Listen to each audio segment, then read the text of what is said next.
World cup शुरू होने से पहले मोहम्मद आसिफ ने कहा कि हमारे पास कोई वर्ल्ड क्लास बॉलर नहीं है, ये तमाम एवरेज बॉलर हैं और इनसे तवक्को नहीं की जा सकती कि ये वर्ल्ड कप में बहुत बेहतरीन परफॉर्मेंस दिखाएंगे। लिहाजा उस वक्त वर्ल्ड कप खेलने के लिए ये तमाम खिलाड़ी जा रहे थे तो मुनासिब नहीं था कि इन पर तनकीद की जाती। अब ये बाकायदा तौर पर क्योंकि जब वर्ल्ड कप से बाहर हो गए हैं तो मोहम्मद आसिफ की वो जो तनकीद है वो दुरुस्त साबित होती भी नजर आ रही है। जबकि जो बॉलर्स थे उनमें आपको हारिस रऊफ और शाहीन शाह अफरीदी जो है वो सरे फहरिस्त थे। आज शाहीन शाह अफरीदी ने 72 स्कोर खाए हैं, 72 रन, और ये 10 ओवर में दिए। इस टीम ने शाहीन अफरीदी को इतने ज्यादा स्कोर मारे हैं वो है इंग्लैंड वो टीम है जो पूरे वर्ल्ड कप में नहीं चली, पूरे वर्ल्ड कप में इनकी कारकर्दगी सिफर की। हालांकि ये बड़ी जबरदस्त और मॉडर्न क्रिकेट खेलने वाले थे लेकिन इंडियन पिचेस पर आकर ये मुकम्मल तौर पर पुश हो गए कि इनको छोटी छोटी टीमों ने हराकर अपसेट्स भी किए। लेकिन पाकिस्तान ने ये एक आउट ऑफ फॉर्म जो टीम थी उसको भी दोबारा से जो है एक नई जान बख्शी है, उसके अंदर एक नई रूह बख्श दी है और तमाम का तमाम सेरा जो है वो पाकिस्तानी बॉलर्स को जाता है। इसी तरीके से अगर हम हारिस रऊफ की बात करें तो हारिस रऊफ ने 500 स्कोर खाया है। कितना? 500 स्कोर। और दुनिया के वर्ल्ड क्लास बैट्समैन हैं, वर्ल्ड कप खेल रहे हैं, उनमें से किसी ने 600 स्कोर बनाया है, किसी ने 550 स्कोर बनाया है और अभी आप जो है सेमीफाइनल और फाइनल में पहुंचे ही नहीं, उससे पहले के मैचेस में ही आप 500 से ज्यादा स्कोर खाकर आप साइड पर हो गए हैं। तो मोहम्मद आसिफ की वो बात अब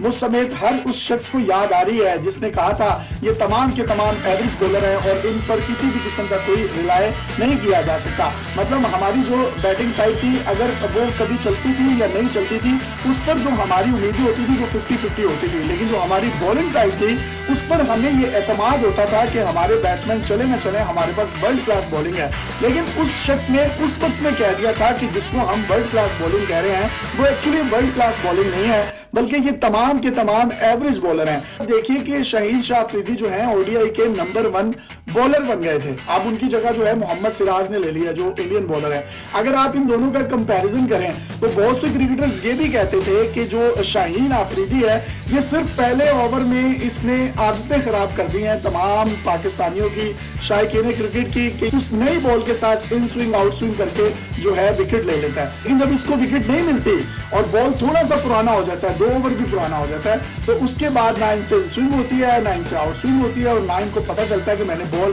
किस जगह पर करनी है। और यही वजह है कि दूसरे बैट्समैन है वो उस चीज का भरपूर फायदा उठाते हैं। देखिए एशिया कप में या पिछली चैंपियन ट्रॉफी में या जितने भी हमारे इंडिया के साथ पहले मैचेस हुए हैं, शाहीन शाह अफरीदी एक स्ट्रेटजी के साथ रोहित शर्मा को आउट कर देते थे, केएल राहुल को आउट कर देते थे, कोहली को आउट कर देते थे, लेकिन इस दफा वो प्लान बनाकर आए थे। आपका एक ही प्लान बार बार एग्जीक्यूट सही निशाने पर नहीं हो सकता था, लिहाजा आपको वेरिएशंस की जरूरत थी लेकिन आप वेरिएशंस नहीं लेकर आए। हारिस रऊफ साहब की बात करें तो वो टेप बॉल क्रिकेट खेलते रहे, उनके पास इतना ज्यादा एक्सपीरियंस नहीं था कि उनको फर्स्ट क्लास क्रिकेट ज्यादा से ज्यादा खिलाई जाती, क्योंकि अब आप ये देखिए कि उनकी पेस बहुत ज्यादा थी लेकिन ये इंतहाई स्लो पिचेस थी जहां पर बैट्समैन को बॉल जो है वो करवाते तेज पेस से थे, लेकिन उनकी बॉल उनको बड़ी एक वो कहते हैं ना कि मलाई गेंद की तरह मिलती थी और स्टेडियम में हर तरफ सारी टीमों के प्लेयर्स ने उनको चौके छक्के भी लगाए हैं। और अगर बात करें इसी तरीके से हसन अली की, हसन अली अपने इंटरव्यू में यही कहते रहे कि जी बॉब्जी द किंग सब कुछ कर लेगा और हमें कोई भी मसला होता है तो हम बाबर आजम को कह देते हैं। तो आज के मैच में भी बाबर आजम को कह देना था ना यार वो बॉब्जी किंग है वो कर लेगा, आप कुछ नहीं कर सके। तो ये यारी दोस्ती थी जिसकी बुनियाद पर हसन अली को भी सिलेक्ट किया गया और इंजमामुल हक ने कहा था कि हमने हसन अली को सिर्फ और सिर्फ इसीलिए सिलेक्ट किया है कि इसके पास तजुर्बा है। तजुर्बा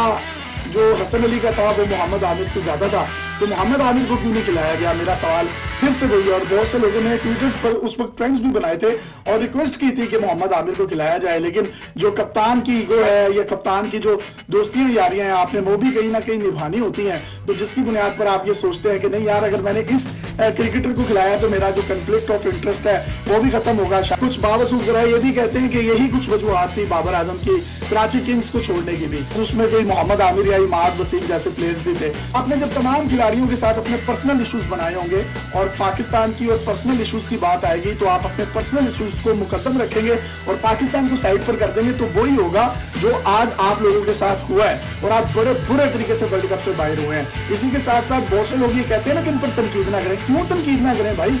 करोड़ों रुपए हमारी टैक्सेस के पैसों से इनको मिलते हैं, इनको तनख्वाहें मिलती हैं, ये अरबों रुपए के एड्स में काम करते हैं, कमर्शियल्स में काम करते हैं, उसके बाद इनको तमाम की तमाम सहूलियात दी जाती हैं, लॉजिस्टिक्स दिए जाते हैं, इंटरनेशनल ट्रैवलिंग होती है, फिर ये हमारे इमोशंस के साथ खेलते हैं। लड़कर खेल लें, मरकर खेल लें तो फिर समझ भी आती है कि यार दोनों तरफ से फाइट हुई है, वन साइडेड मैचेस खेलेंगे तो फिर उसके बाद आप ये भी समझेंगे आप पर तनकीद ना हो। मीडिया एक वॉच डॉग है, आप वापस आएंगे उसके बाद जो कच्चे छठे हैं ना, ये तमाम के तमाम अभी खुलने को तैयार हैं। ये सिर्फ आपका पाकिस्तान में वापस आने का इंतजार हो रहा है, जिसके बाद आप ये देखिएगा कि वो